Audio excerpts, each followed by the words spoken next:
बिस्मिल्लाहिर्रहमानिर्रहीम। अस्सलामु अलैकुम वरहमतुल्लाहि वबरकातुहू। दोस्तों, आज आप हज़रात की सामने मगरिब और फजर की नमाज के वक्त के ताल्लुक़ से कुछ मसाइल पेश कर रहा हूँ। कुछ ख़वातीन हैं जिन्होंने पूछा है कि मुफ्ती साहब, मगरिब का वक्त कब तक रहता है? क्योंकि मगरिब के वक्त में अक्सर ख़वातीन किचन में होती है और वो अज़ान के फ़ौरन बाद मगरिब की नमाज नहीं पढ़ पाती, अंधेरा हो जाता है, जिसकी बुनियाद पर वो समझती है कि मगरिब की नमाज कज़ा हो गई और फिर उसको वो ईशा में पढ़ती है। तो मगरिब की नमाज का वक्त कब तक रहता है, ये बता दीजिए। और अगर कोई फजर की नमाज पढ़ रहा था या पढ़ रही थी और नमाज पढ़ते पढ़ते सूरज निकल आए, तुलु आफ्ताब हो जाए, तो इस नमाज का क्या हुक्म है? क्या नमाज तोड़ दी जाए या फिर जो है इसको मुकम्मल कर लिया जाए? और अगर नमाज तोड़ने का हुक्म है तो फिर इसको अदा करने का वक्त क्या होगा?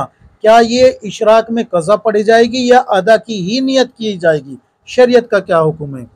तो देखिए, तमाम मसाइल आपको फतावा महमूदिया जिल्द नंबर 1 सफ़ा नंबर 261 आपके मसाइल और उनका हल जिल्द नंबर 3 सफ़ा नंबर 108, इसी तरीके से मसाइल नमाज सफ़ा नंबर 252 253 खोल के देखें, आपको तमाम मसाइल मिल जाएंगे। सबसे पहले मैं आपको फजर की नमाज के ताल्लुक से बता देता हूँ। फजर की नमाज पढ़ते हुए अगर सूरज निकल आए, नियत बांधी हो या एक रकत पढ़ी हो या दूसरी रकत के सजदे चल रहे हो या दूसरी रकत का क़याम चल रहा हो, इन तमाम शक्लों में आपकी नमाज फासिद हो गई, ख़त्म हो गई। अब आपको इशराक में इस नमाज को पढ़ना है और कज़ा की नियत से पढ़ना होगा, अदा की नहीं, कज़ा की नियत से पढ़ना होगा। एक मसला तो ये। दूसरा ये कि इशराक का वक्त कब शुरू होता है? तो देखिए, जब सूरज निकलना शुरू होता है तो वो 2.75 के आसपास पूरा बाहर आ जाता है, यानी कि सूरज बाहर निकल आता है और वो इस कंडीशन में होता है कि उसको आप अपनी आँखों से देख सकते हैं। तो ये मकरूह वक्त होता है और ये तकरीबन 20 मिनट रहता है।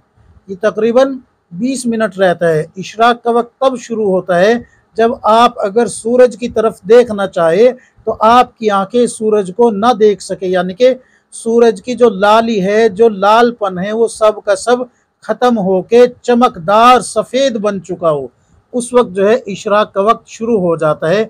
और ये तकरीबन सूरज तुलू होने के वक्त से लेके 20 मिनट के अंदर अंदर अपनी हैयत पे आ जाता है, यानी कि इशराक का वक्त शुरू हो जाता है। यहाँ आप जो आपकी फजर की नमाज या तो नींद की वजह से मुकम्मल छूट गई हो या पढ़ रहे थे लेकिन उसके बीच में दरमियान में सूरज निकल गया हो, तो ये नमाज फासिद हो गई। अब इसको आप इशराक में पढ़ेंगे और कज़ा की नियत से पढ़ेंगे। अगर सुन्नतें आप जो है पढ़ चुके थे और ये फ़र्ज़ पढ़ते हुए सूरज निकला है तो सुन्नतों की कज़ा आपके ज़िम्मे नहीं है। अच्छे से ज़हन नशीन कर लीजिए ये बात, कभी आप सुन्नतें भी वहीं लौट आने लगे। सुन्नतें अगर आप पढ़ चुके थे और अगर सुन्नतें नहीं पढ़ी थी, सिर्फ फ़र्ज़ की नियत बांधी थी, फजर की फ़र्ज़ की नियत बांधी थी, तो सुन्नतों को पढ़ने का आपको इख्तियार है। अगर चाहे तो इशराक में पढ़ सकते हैं और अगर नहीं पढ़ेंगे तो फिर जो है वहाँ पर आपके ऊपर सुन्नतों को पढ़ना वाजिब नहीं है। इमाम यूसुफ रहमतुल्लाह अलैह ने सिर्फ ये लिखा है कि अगर पढ़ ले तो बेहतर है, वरना सुन्नतों की कोई कज़ा नहीं है। शेखैन से सुन्नतों की कज़ा साबित नहीं है। ये तो आपको फजर का मुकम्मल मसला बता दिया मैंने। अब मगरिब के ताल्लुक से भी सुन लीजिए। मगरिब की अज़ान होती है गुरूब आफ्ताब पे। गुरूब आफ्ताब जब हो जाता है तो मगरिब का वक्त शुरू हो जाता है और मगरिब में जहाँ पर सूरज छिपा था वहाँ पर आपको एक नज़र आता है उफ़क। उफ़क के ऊपर एक लाल लकीर नज़र आती है, लालपन नज़र आता है। जब तक ये लालपन रहता है तब तक जो है मगरिब का वक्त बाकी रहता है और ये करीब 1 घंटे के आसपास रहता है। किसी इलाके में कम भी हो सकता है, किसी इलाके में ज़्यादा भी हो सकता है, लेकिन अमूमन 1 घंटा समझ के चले कि अज़ान होने के बाद से, यानी कि सूरज गुरूब होने के बाद से, तो ये 1 घंटे के आसपास रहता है। तो इसको आप जहन नशीन कर लीजिए। अगर आपने फ़ौरन मगरिब की नमाज पढ़ी अजान के फ़ौरन बाद, तो ये तो सुन्नत वक्त है, इसमें तो आपको पढ़नी ही है। बगैर शरई उज़र के अगर आपने ताख़ीर करके पढ़ी तो नमाज मकरूह होगी। और अगर ये समझ के छोड़ दी कि भाई अंधेरा हो गया है, हालांकि आपको उफ़क़ के ऊपर क्या नज़र आ रही है, लाली नज़र आ रही है, लेकिन आप समझ रहे हैं कि अंधेरा हो गया है, तो अंधेरा नहीं हुआ, यानी कि अंधेरा तो हो गया लेकिन मगरिब का वक्त बाकी है। जब तक कि वो लाली मगरिब में जहाँ सूरज छिपा है वहाँ पर आपको महसूस हो रही है, नज़र आ रही है, तब तक जो है अंधेरा शुमार नहीं होगा, मगरिब का वक्त बाकी रहेगा। आप जो है यहाँ पर मगरिब की नमाज पढ़ेगी। अगर आपने जानबूझ के कज़ा की तो फिर गुनाह कबीरा है, तौबा इस्तगफार भी लाजिम आएगा। और ये भी जहन नशीन कर लीजिए कि जानबूझ के इतनी ताख़ीर से नमाज पढ़ना ये क्या होगा, मकरूह होगा।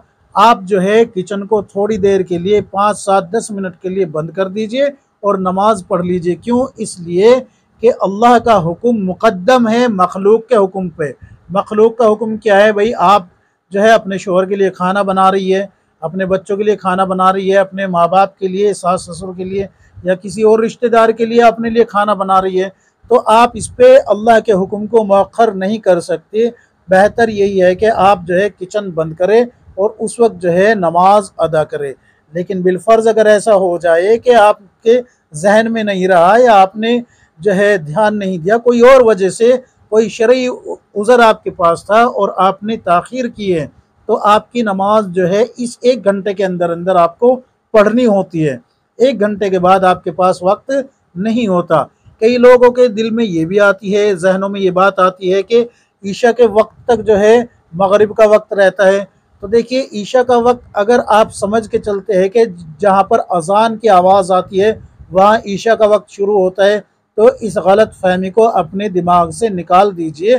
क्यों? इसलिए कि कई जगह ऐसा होता है कि मगरिब का वक्त ख़त्म होने के बाद और ईशा का वक्त शुरू होने के बाद उसके करीब 10 मिनट बाद या 15 मिनट बाद अजान पढ़ी जाती है।